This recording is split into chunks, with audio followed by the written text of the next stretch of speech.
Harlen here. He's a member of the local ISSA Kentuckiana chapter, and he's submitted a great talk here that we selected as a keynote.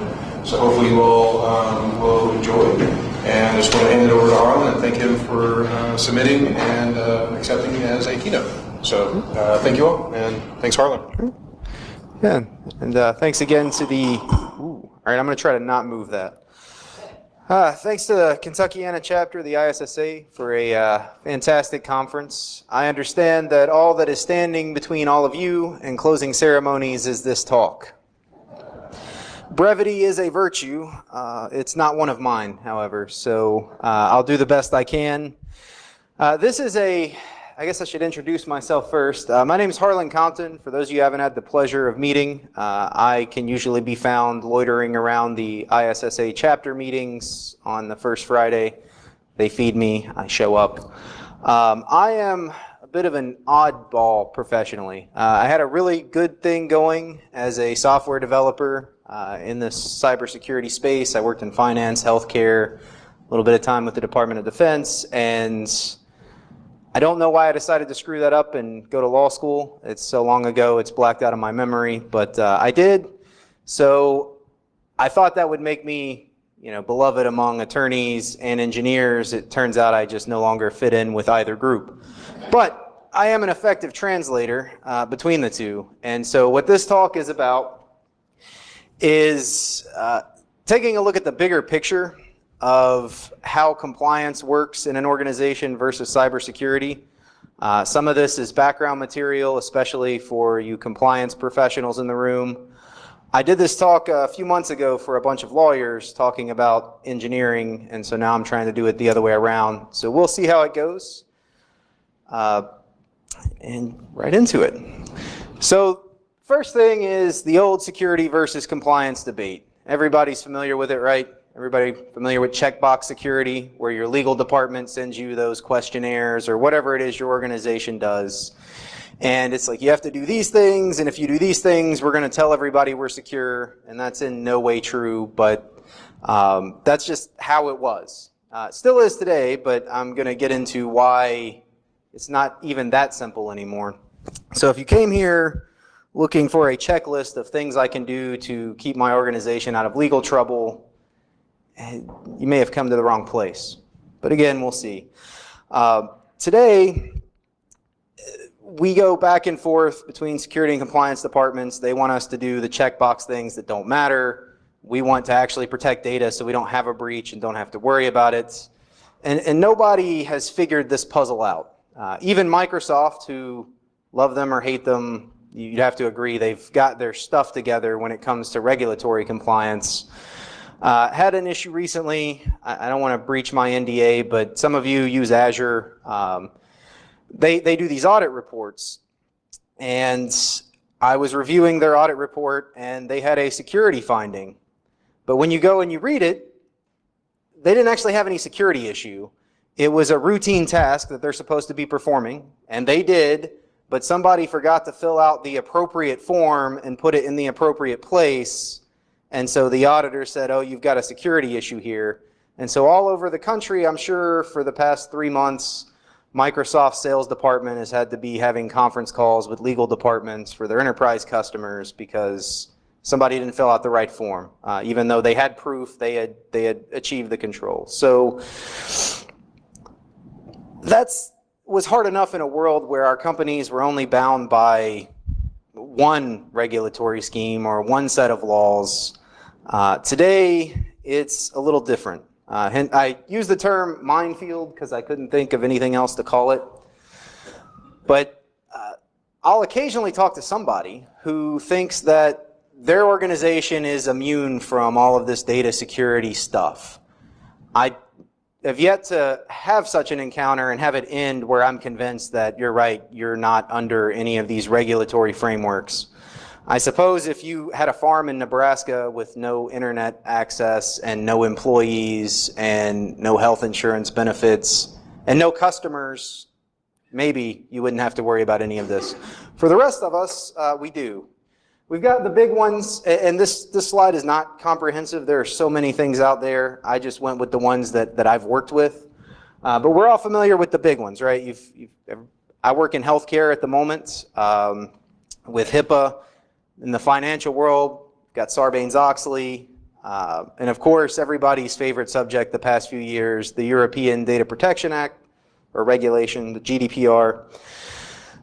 And of course, there's always been the voluntary, I put those in quotes for a reason, voluntary frameworks, right? PCI DSS, you don't have to deal with that if you don't want to handle credit cards. We're still a cash society, right? The AICPA has their standards. If you deal in finance, or if you remember SAS 70, now the SOC reports, that's usually required, depending on your line of business, by your customers. You know, there's FINRA. HITRUST is my new favorite one because my main client is going down that road. And then, of course, not to be content to let the feds and the Europeans steal all the fun, various state regulations have been emerging over the past decade. The first one I encountered in my career was the Massachusetts data privacy laws. Ohio came around in 2018 with the Ohio Data Protection Act. There's the New York data law, which was interesting because it's an incentive in the healthcare space. And in the news lately, the California Consumer Privacy Act, which has passed. It's going to take effect on January 1st, and the entire legal community and the government of California is still unsure exactly where and how it's going to apply. It's interesting like that. And as the old adage goes, as goes California, so goes the rest of the country when it comes to regulatory regimes anyway. And so there's already a plethora of copycat CCPA regulations popping up in state legislatures all over the country. And not to be content to let the states have all the fun, the alphabet soup agencies that we all know and love each want their piece of the data security pie. So there's been a lot of big moves in the past few years from the Federal Trade Commission, the Securities and Exchange Commission to have their own set of criteria that you have to abide by. And of course, the state's attorney generals, we'll talk a little bit briefly about Equifax in a moment. They've realized there's money to be had from companies who have data breaches. And no talk about lawyers and regulations would be complete without plaintiffs' lawyers. Ambulance chasing is tiring. Why not just sit at home and wait on the breach databases that come to you? So the alphabet soup agencies, the first one I wanted to talk about was the Federal Trade Commission. FTC enforcements aren't new, right? The Federal Trade Commission's always had this standard against unfair or deceptive trade practices, and that's any business in the United States. They've been charging businesses with lax security practices who experience breaches with unfair, deceptive acts, and historically those have always been settled. We'll get to settlements in a moment, but basically through a thing called consent decrees, where a company says, I agree to admit that I did wrong and you have the authority to penalize me and here's some money. Until the Wyndham Hotel chain came under the ire of the FTC. The FTC came in and said, hey, Wyndham, your data security is terrible. It's obvious that you just don't care. Your customers' data is leaking everywhere, and we're going to fine you for unfair business practices. But Wyndham, instead of rolling over like everyone else prior to then had done, decided, no, we're going to go to court because FTC, I don't think you have the authority to even meddle in this. Long story short, Wyndham claimed that the reason that they didn't have the authority was because he never gave them notice. Notice is an important legal buzz phrase I'll go into more later as well, of what appropriate safeguards are. Like, hey, there's no HIPAA, there's no, matrix of controls for me to check off and make sure that I've done what I'm supposed to do. And the court found that those consent decrees are all public. They're on the FTC website, and they constitute sufficient notice, and that you as companies should read them and make sure that you comply with them so you don't have to pay the same fines. The main thing I want to highlight here, and my bold print is much more stark on my high definition screen than it is on the projector. but I've highlighted the phrase reasonable here, and you'll see this coming up over and over and over again. But I'll save that for now. So the question is, if a federal agency can penalize us for not abiding by standards that they haven't listed anywhere, just a body of precedent saying these are things other people have got in trouble for, so don't do those, where does that leave us? And I posed this question to the lawyers I was talking to. Nobody really has an answer. We're still waiting for courts to churn out some more lawsuits to answer that for us. The Securities and Exchange Commission is another favorite of mine. They've been bringing enforcement actions under Regulation SP for at least the past 10 years, probably longer. I haven't been an attorney that long. I was licensed in 2014, so anything before that is history to me. In 2016, there was a landmark settlement against Morgan Stanley for $1 million. That was an issue where one of their employees had been exfiltrating data, and that employee shouldn't have even had access to the data. It wasn't like they used some crafty exploit kit. They didn't go to one of Jeremy Druin's classes and learn some cool trick and steal data. They just copied it from the share and walked out with it. Regulation SP requires that companies have, here's that word again, reasonably designed policies and procedures to protect consumer information. The SEC continues to go down this road because if you know much about government, once they've got a taste for money and that they can get money out of us, they just keep going. So they created a cyber unit for enforcement in 2017, and I was just reading about another one this morning. And then my old friends, the plaintiffs' lawyers, the ambulance chasers, the ones you see in the cartoons, not to be left out of the money pie that exists for lawyers after a data breach. There were 23 private, so these aren't government entities, these are like consumers who banded together and tried to start class action lawsuits.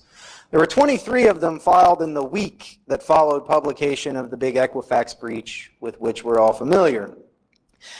There ended up being 50-something, if I recall correctly, by the time all was said and done. And better than that, for the first time, it may be the only time this has ever happened, all 50 state attorneys general joined together in a private class action lawsuit against Equifax. And if you're not familiar with what happened with Equifax, everybody knows about the basic control you have in place about patching your software. And then they didn't do that for a couple months. There's a big Apache exploit, and that's how the whole thing happened. It's always the simple failures that make the big breaches. Now, with this patchwork of things that I just described, and that's not even a tenth of it, I could do an entire hour-long talk just on all of these different frameworks and regimes. But what happens to us? Because there's so many that we don't have one set of standards to follow anymore. One example I like to bring up is if you are a health entity that does business in Europe. Now you're kind of in a damned if you do, damned if you don't situation in some ways. So if you're familiar with the GDPR, one of the things it has, the press likes to call the right to be forgotten, it's the right of erasure. It's that me as a consumer, if I were a European subject, which I am not, have the right to talk to any company who is holding my data and tell them to delete it. And that would include healthcare entities. But in the United States, the patients don't have that kind of right under HIPAA. In fact, it's exactly the opposite. HIPAA, while being about privacy, is also about complete records and the insurance part, the I. The I is important because you can't just call in and say, hey, delete my records. Otherwise, myself as the chronic smoker, obese guy who never runs that I am, would love to call every healthcare provider I've ever had and said, hey, delete my data and watch my insurance rates go down. Meanwhile, all of you healthy folks get to make up the difference. In the United States, that's not allowed for a very good reason. So what do you do if you have a European citizen who lives here and is treated here? What about data concerning individuals who aren't the patient? So under HIPAA, you can't even talk about data to somebody who's not the patient, but patient records have things like paternity information, bereavement and emergency contacts. Genetic information. Anybody ever been to see their doctor and you have to fill out that form about did your mom or dad have heart problems or diabetes or whatever? Well, that's private information about your mom and dad. They don't have any say over that in your medical record. It's your record. These are unanswered questions. I'm just illustrating the kind of crossfire that we're caught in. And then, of course, just the standards for enforcement are different. The GDPR has very rigorous standards about it's very black and white. You did it or you didn't. HIPAA has this more nuanced approach of it's okay if you screwed up as long as nothing bad happened, right? No harm, no foul.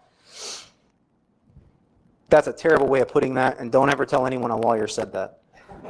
All right, the Ohio's Data Protection Act is another example of where these things are going in different directions. Ohio decided to take a different approach and looked at the United States and said, companies are getting beat down all over the place because of data security and data breaches. Maybe instead of using the stick and beating them down some more, we as the state legislature should take a encouraging approach.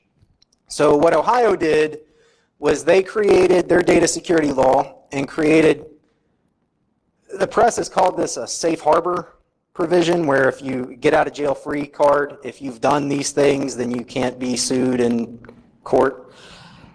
What actually they created is called an affirmative defense, which means it doesn't stop you from being sued. It's something that your lawyers can raise in the lawsuits.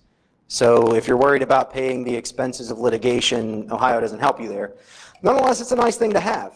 And all you have to do to qualify for that is to substantially comply, reasonably, back to that word, that's going to keep popping up. Reasonably conform to one of a list of frameworks. And that list of frameworks includes NIST and HITRUST and I think CISSP. There's a few of them. And so if you can show in a court of law when you're being sued that you reasonably conformed with one of those frameworks, then that's a defense to someone's claim that you breached their data. Meanwhile, California headed exactly in the opposite direction. The California Privacy Act introduced for the first time a defined private right of action, which means that you or I, if we lived in California, have a right to sue as individuals companies who lose control of our data.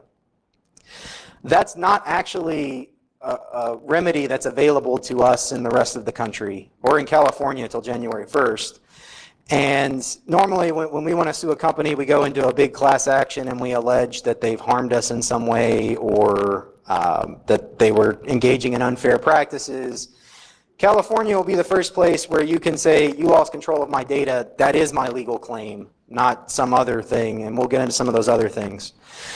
But what happens, does anybody here do business just in Kentucky or Indiana, one state? That's really cool, and you are so lucky. For the rest of us, our companies are growing. We have customers all over the country, and it's very realistic that if we experience a data breach, that we're going to have customers in Ohio, in California. Our business might be in Ohio or California. And what happens when we start getting sued under that new right of action I just talked about, under the CCPA, and we raise the Ohio affirmative defense because our business is in Ohio, what's court going to do with that? Again, we don't know until somebody gets sued and we find out what happens. All of that is to try, anyway, to paint a picture of this patchwork landscape, the minefield. So I want to get more into the legal side and talk about how does all this work? So all day at this conference, we've talked about preventing breaches, detecting breaches, good security practices, etc. So what I want to talk about is what happens after the breach. That's something that we tend to not think about too much as security professionals. But what happens after the breach, when you start getting into these lawsuits in the court system, that circles back, and that's what creates the foundation for how we argue for the controls we put in place and how we justify spending money on them. So if you're struggling with your board of directors or management or whoever it is that signs the checks in your organization, especially if it involves the legal department or your compliance people, this will be some valuable stuff to know. You can speak a little bit of their language and bolster your case. So to start with, we all know that data breaches are expensive. You've all seen charts like this with the $4 million, $3.92 million, the average cost of a data breach last year. We all know that the United States experiences the highest burden of that cost, and that the healthcare industry has finally overtaken the financial industry as the bearers of the largest cost of data breaches. Everybody agree that it's expensive when you have a data breach, so I don't really need to go on much about that. But where do those costs come from, right? So when I was working in security, security proper, before I went to the dark side, I never really thought much about this. I just knew it was expensive, right? You know, if you have a breach, it's going to cost this much money. But why? Is there like a data breach fairy that walks into the CEO's office with their hand out and say, give me $4 million? It doesn't quite happen that way. There's a lot of costs that come with a data breach, right? You've got your classic loss of reputation, business opportunities. Anybody signing up for a Yahoo email account lately? Your ability to contract. So if you deal with Sarbanes-Oxley, you deal with anything under Homeland Security, if your customers require you to have those SOC reports, you experience a data breach, you may be ineligible to keep doing business in your sector. Insurance coverage is a cost that seldom gets thought about, but your insurance company, if your company has a cyber insurance policy, which it should, and if it doesn't, maybe look into one. In the fine print of that policy, there's a list of data security requirements for your organization for this policy to pay out. And if you try to file a claim, they're going to come find out if you complied with those terms because they want to deny your claim. That's what insurance companies exist for, is to not pay you money. You have your loss of certification. There's breach of contract issues. I know with my company, the contracts we have with our customers have all kinds of liquidated damages clauses, etc. There's the classic fines, injunctions, and sanctions that we're all familiar with. Civil suit damages, so those plaintiffs' lawyers, the attorneys general coming in with private lawsuits. And then, you know, I'm throwing cost of notifications. I work a lot with HIPAA, and that's by far the biggest cost when there's a data mishap, is you've got to notify all these patients. And then my personal favorite is the attorney's fees and litigation expenses. The only person who wins in a data breach is your company's chief legal officer and whoever they hire. So that last one is the thing that everybody's afraid of, and why you so rarely hear about the rest of what I'm going to get into, because companies are driven to settlement because they're scared of the cost of litigation. Settlements are a shortcut I'm not going to assume that everybody here is familiar with the way that the lawsuits work, but I sue you, I say you breach my data, and you look at your attorney and say, how much is this going to cost to defend? What are the odds that I'm going to win versus what am I going to lose? What's it going to cost if I win? All of that goes into this actuarial calculation to determine, I'm willing to settle, I'll write a check for X dollars and you go away. And I'd say 99% of the time, that's how these things end. And a lot of it has to do with, again, the fear of those costs.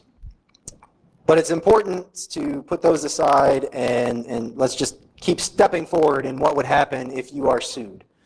So let's say that your organization is sued under one of those rights of action under the CCPA, or the FTC comes after you and you fight back like Wyndham did. In the law, we have a phrase where we say a cause of action sounds in some area of law. Right? There's different areas of law. There's contract law. There's property law, which I've kind of ignored for this whole thing. But you know, if you violated someone's patent or trespassed some other way, that would be a different area. There's the statutory items where a government body comes after you and says you violated the law in some way. It's not like a traffic ticket where they just get to write you a citation, right? They got to go to court, they got to prove it unless you settle with them. There's civil actions in state and federal court, and the one that I'm going to spend the most amount of time on, because it's the one that happens the most often in cybersecurity, is torts. And if you've never heard that phrase before, think back to the ambulance chasers. A tort is an injury of some kind. So I was in a car accident, and now I've sustained these medical bills, and my car needs replacing, and I'm out of work, and you, as the person who caused it, I'm taking to court, and you need to make me whole. Or, you know, all the claims you've heard about infliction of emotional distress. The infamous McDonald's coffee case, which, if you want to know more about that, that never actually happened the way it was played up in the media. I'm happy to talk after this. It's one of my favorite subjects. But those were all torts. The California right of action will also, if you were to sue somebody under it, you would be suing them in tort. Now, your organizations and my clients, they don't care what way the lawsuit sounds in. I'm bringing this up because it's important for where we're going. They just don't want to be sued. There's also the concept of proof. So what happens when somebody sues you if you don't settle? The first thing your staff does, or your legal staff do, is they file a motion to dismiss. They say, hey, Your Honor, you know, even if you assumed everything that the person filing this lawsuit said is true, it still doesn't meet the legal requirements of proof, and you should dismiss the case. If that fails, the suit goes on, and you start going into what's called discovery. Everybody's heard the phrase e-discovery, and why is it so expensive? That's the process by which companies or just litigants in a lawsuit get the right to inspect the records and personnel of whoever they're suing or being sued by to collect evidence. The purpose of all of that evidence is so that you can have proof in court. Eventually, these things go to a trial, presided over by a judge, and you have to put on proof. You don't just get to say, hey, this happened, and everybody knows it. You have to do this formal process. So back to Microsoft at the beginning when the auditor cited them because they were missing a form. Well, the form is the proof. So even though everybody knows that they actually carried out that control just fine, they couldn't prove it in the legal sense. There are different standards of proof. This may be a review back to high school civics, but I never learned this in high school. In fact, I heard these phrases for the first time as a law student. So prima facie evidence is what I just talked about, that, hey, there's enough here to sustain a lawsuit that a judge is going to let you go ahead and go to trial. If you don't have that, like you've just got no proof, like, hey, I think they lost my data and they're responsible, but that's it, you're not going to get anywhere. Preponderance of the evidence, this is the one that you're most likely to deal with. This is the standard of proof in every civil action. And it says, are you more likely than not to have proven whatever it is you're trying to prove? I like to call it the 51% threshold, which is not to be confused with the beyond a reasonable doubt standard that those of us who are law and order junkies are familiar with, where if you can just create some level of doubt, your client gets to walk. Civil suits don't work that way. There might be a lot of doubt that you're actually responsible, but there has to be at least a majority. And then there's the question of who has to prove. So almost all the time, technically, it's the person who is doing the suing who has the burden of making their case.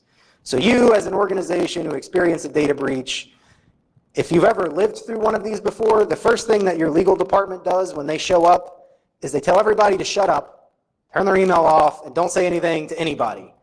And that's not just because they're control freaks and narcissists. We are, but it's also because your company, who's the one being sued, doesn't have the burden to prove anything. And so the Fifth Amendment in criminal trials is the same concept, like don't say anything. Let's see what they have and go from there. But there's exceptions. For instance, the Ohio Act that we talked about a little bit ago, if you were trying to raise that affirmative defense saying, hey, I'm immune from this lawsuit because I complied with Ohio's requirements, well, you as the defendant are the one that have to prove that. So you don't just get to say that. You've got to come to court with your proof. And if the fact finder, which is another thing I'll get to in a moment, believes you, then you're good to go. But let's be real. This is where I take off the lawyer hat and put on the pragmatist hat. Juries aren't composed of attorneys. Juries are composed of folks like me and you. And the jury's going to say that there was clearly a data breach, and it was clearly your data. So what are we doing here? And so even though legally speaking and procedurally you don't have any burden of proof, you kind of do, right? You've got to convince the jury that you weren't responsible for this loss of data. The fact finder would be the jury in most cases. Sometimes it's just a judge. Their job is anytime the person who's suing you and you say, I disagree that this is the fact, well, those are what juries decide. There's a popular perception that juries just kind of sit down and say guilty or not guilty and move on. But that's not actually what lawyers are asking the jury to do. They're asking them to each one of these things that are in dispute, which side do you think is telling the truth? And then the sum of that, at the end, the math answers the question of guilty or not guilty, because that's already established in the law. Every case has required elements that must be proven, right? You don't just walk into court and say, you had crappy security and you breached my data and here's my wealth of evidence that your security was terrible, I win. There's actually a set of legal elements for every claim, and they're different for every claim depending on what you're suing under, that determine whether you're going to be successful in the end. We're going to focus on torts again because we don't have 6 hours for me to go on about this. And this is the most common one. So in a tort, as every first-year law student has beaten into their head until they're saying it in their sleep, you have duty, breach, causation, and damages. These are 4 pieces that you have to prove to a court before you can get money out of somebody for an injury. So in that California cause of action, somebody loses control of your data, you have to go and establish each one of these elements to the court. So question 1 is, let me think of which perspective I want to look at this from. We'll go from the plaintiff's perspective, the person doing the suing. So you have to prove that the person you're suing owed you some duty, right? Generally speaking, you and I don't owe each other anything other than, respect and civility, but everybody owes, under the law, a standard of care that's just, normal decency. After you prove that the person you're suing owed you some duty, you then have to prove that they breached that duty. So not only that, but you then have to prove that whatever harm you suffered was because they breached their duty, right? You can't say that you weren't rotating your passwords as often as NIST says, and also my data is out here on the dark web, so you're responsible. It doesn't work that way. You got to show that one thing caused the other. You have to prove that in a court. And then finally, and this one's always the fun one, this is the one that gets all the media headlines, is you have to prove what damages you suffered. So you can't just say you owe me $10 million. You have to put on evidence of why you sustained $10 million worth of harm, unless there's a statute that says you're entitled to that, but again, brevity. So when we're talking about a breach and a duty, generally speaking, these are all going to revolve around the standard of reasonable care. Everybody remember seeing reasonable on a whole bunch of slides before now? Reasonable is a term of art amongst attorneys. Some of us love it, some of us hate it, but it is what it is. And the reason it's so prevalent is because it isn't very well defined. And so what you have to do is you have to go to previous court cases, see how they were resolved and how your case is similar, and that's how we build up the standard of what is reasonable. Technically speaking, reasonable is what would an ordinary person do or be expected to do. So it's not what would an IT whiz be expected to do, or what would your company who's really awful at security and doesn't care about it be expected to do. It's what would an ordinary person do. So ordinary in our cybersecurity world means industry standards, right? Those basic core controls that every one of those frameworks I talked about has, NIST, CIS, SANS, any of these security exams or certifications, they're all getting to these same fundamental practices that your organization needs to have. Those are what's reasonable, because they are the industry standard. So you have to prove reasonableness to the jury, because again, and there aren't any lawyers in the room, are there? No? Okay, I would get in a lot of trouble for this really bad joke. But I almost put peers in quotes up here, a jury of our peers. The jury's not composed of people who do what we do, right? Your jury's going to be composed of folks who couldn't find an excuse to get out of jury duty in most cases. So they don't know anything about, there might be the one guy that does, right? He's an IT guy or an engineer, but generally the jury is completely ignorant of what we do in this field. So you have to educate the jury at the trial about what is reasonable. How are you going to do that? Well, you do it with evidence. In this case, expert witnesses are how I would do that. So what you're going to do is you're going to bring in some CISSP you found who's willing to take your money and sit on the or in the witness box for a while. And you're going to brag about his credentials, and they're going to sound real flashy to convince the jury that this guy's an expert and we should listen to what he says. And then you're going to ask said expert, what is the industry standard in this area? And what is anybody who would be qualified as an expert in cybersecurity, almost anybody, going to say? Right? It's those core fundamental controls you have under NIST, SANS, CIS, whatever. What you don't want is to be in the courtroom and have some expert witness who's very well qualified say whatever the industry standard is, and it's completely not what you were doing. That's going to end poorly. That's when your lawyer calls up the plaintiff and says, hey, let's re-talk about that settlement. So the moral of my story today, when we talk about navigating the minefield, the best thing you can do is don't be different. I know that we're all eccentric people. For some reason, our field just draws a very diverse crowd of people. We're all individualistic, but we shouldn't be professionally. Right? Listen to your security professionals and those basic things. If you perfect those critical security controls, whatever framework you want to go with, those foundational practices, there is not going to be an expert witness who's going to be able to say under oath, unless he's being paid a lot of money and doesn't care about his credentials, that you were being unreasonable or that you weren't acting in accordance with the industry standard. And when I say don't be different, one of my favorite examples of this is, you all know that NIST recently updated their guidance on password policies. Finally made official what most of us have known for a very long time, that the standard practice in password policies is at best neutral and not helping anything. Some people would argue that it's more harmful. And these talks have been going on for a long time. A lot of really brilliant people were making compelling mathematical cases for, hey, we should really be doing passwords this way. They might be right. But if their company did that before NIST, made it an industry standard, and then they're in the courtroom, and the jury, who doesn't understand any of this, is having, a tech expert witness tell them, this is how everyone does it, and they're doing something different, even if the different thing was maybe better, well, it's probably still not going to go well. I'm going to follow more on that for a moment because that's not always true. But use this, what we've talked about, use some of these buzzwords, right? Reasonable in particular.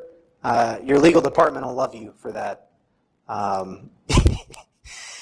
Your compliance folks will probably have a hard time arguing too. If you're struggling to get budget for one of those core fundamental controls that you need, one of the better arguments you can have, especially if you're arguing with compliance or legal who want you to go do this checkbox thing over here to comply specifically with GDPR or something, and you don't have these fundamental controls in place, you can make a very compelling case that this is more important. Because if something bad happens under that, they're not going to focus on which box you didn't check under the minutia of the rule. A plaintiff's lawyer is going to zero in on those core practices because they're easy to go after. It's easy to find an expert to testify about what is reasonable security practices.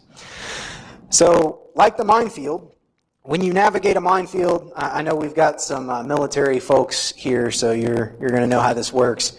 You don't just go and clear every mine out of it. Nobody's got time for that. You're trying to get to the other side. So you clear a safe path. This is the path you go along So what I'm talking about today is doing that, right? You're not going to check every single box of all of that plethora of regulatory legal frameworks. What you're going to do is clear yourself a straight and clear path to the other side. May you suffer some financial penalty, maybe lose some smaller part of a lawsuit because you didn't check the right box under the CCPA that's not related to those core controls. Yeah, it could happen. Is it going to be anywhere near the magnitude of the expense you're going to suffer if you experience a data breach and somebody can prove that you didn't have those core security practices in place? No, it pales in comparison. So we'll focus on straight and narrow those core controls, and then let your legal department and your compliance folks worry about all the minutia. We as security professionals can go back to the way we were in 2005 and not actually care. Yeah, here, we'll check the box, leave us alone. We've got this core stuff, which is what matters. I did want to highlight some exceptions because technology is a constantly evolving art. One of my favorite cases from way back in law school that's always stuck with me is this thing about reasonable care. I just told you that reasonable care is what everybody else is doing, right? Follow the industry standard. Except when some new emerging technology pops up that's readily available, makes things better, but nobody's using it, you should probably still use it. So TJ Hooper versus Northern Barge Corp was a 1932 case. It's very famous among law students because they all have to memorize it. Basically what happened where there were some tugboats, there was a storm that came through, some stuff was lost, and they were getting sued, saying, you should have known the storm was coming. It was broadcast on every weather radio out there. Tugboat owner said, we don't have weather radios. Nobody has those. That's not a thing we do. And they were right. And so they offered evidence in court to show that there's like one tugboat in the country that keeps a weather radio on board. But the court said, you know what? That's not good enough. And I've got this quote up here if you're interested in reading it. I'm not going to read it to you, but basically what the court said is the industry standard is not the only thing that defines reasonable, right? An entire industry can be unreasonable. If you operate a tugboat moving large loads down waterways, and there's this now cheap, and not as cheap as they are today, but still cheap relatively, device that you can receive weather alerts and make everybody safer, you are breaching the standard of an ordinary person by not doing that. Even if nobody else is, you should still be doing it. So as new threats emerge in our world, right? So speculative threats were the big hot topic last year. If you run a data center and you're doing, co-hosting of a bunch of clients, maybe nobody out there is doing mitigation for those kind of threats. That's not going to be a defense if you end up getting sued under that. It's very likely that plaintiffs' lawyers are going to go back to this tugboat case and say, wait, this is readily available, you knew about it, you should have been doing it.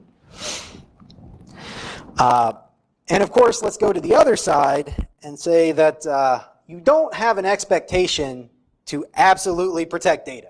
And this is the part where everyone nodding off, come back with me.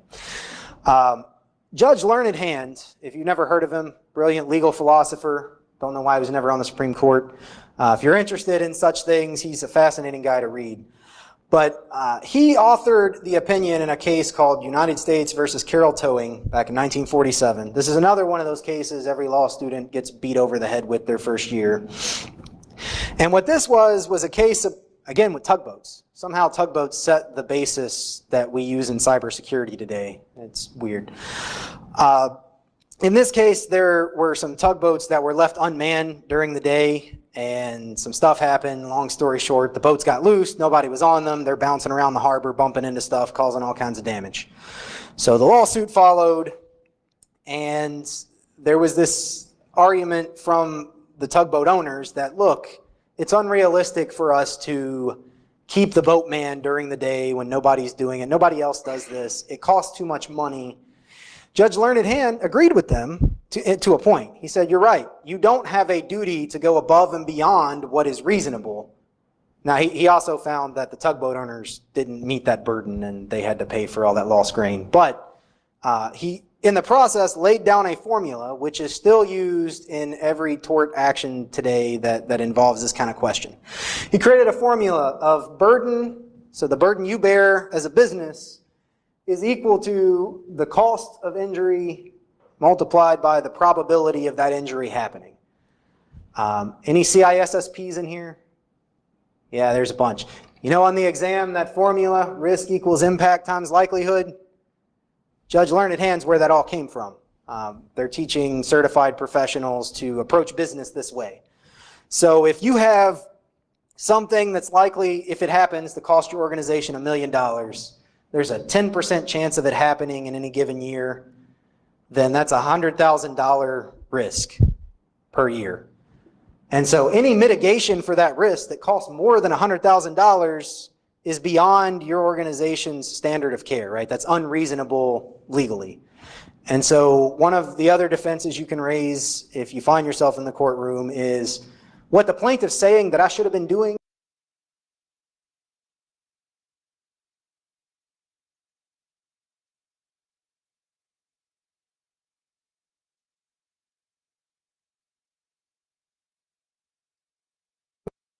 unrealistic. I couldn't stay in business if I did that. And you'll note in the press when these data breaches happen, and you've heard that before, right? In the press conferences, from the spokespieces, from the entities that get breached.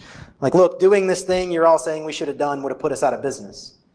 Well, they're doing those talking points for a reason. This is setting up the defense for the lawsuit later. So, to circle it all back, those foundational controls, right? I got the Center for Internet Security stuff up here. You've all seen this, right? Tracking your inventory and assets, administrative privileges, vulnerability management, pen testing, all of this. These foundational principles, you'll also see it in the NIST cybersecurity framework. Looks very similar, right? And any framework you look at is going to follow along these lines. It seems like we are approaching the end of our time because Mickey told me I got a lot of time for closing ceremonies. So allow me to finally add a disclaimer because lawyers and we have to do these things. I am an attorney. I am not your nor your business's attorney. Everything I said here today does not constitute legal advice because, as you've seen, legal questions revolve around very fact-specific situations. Your business is in a unique spot from everyone else's, so some of the things I said may not apply to you. That being said, I've told you nothing today that I have not and would not tell my clients when they come to me asking, hey, what should I do? I've given you the same speech, roughly, that I would give them. The fact that they pay me may bear some judgment on their part, but there we are. So thanks again to the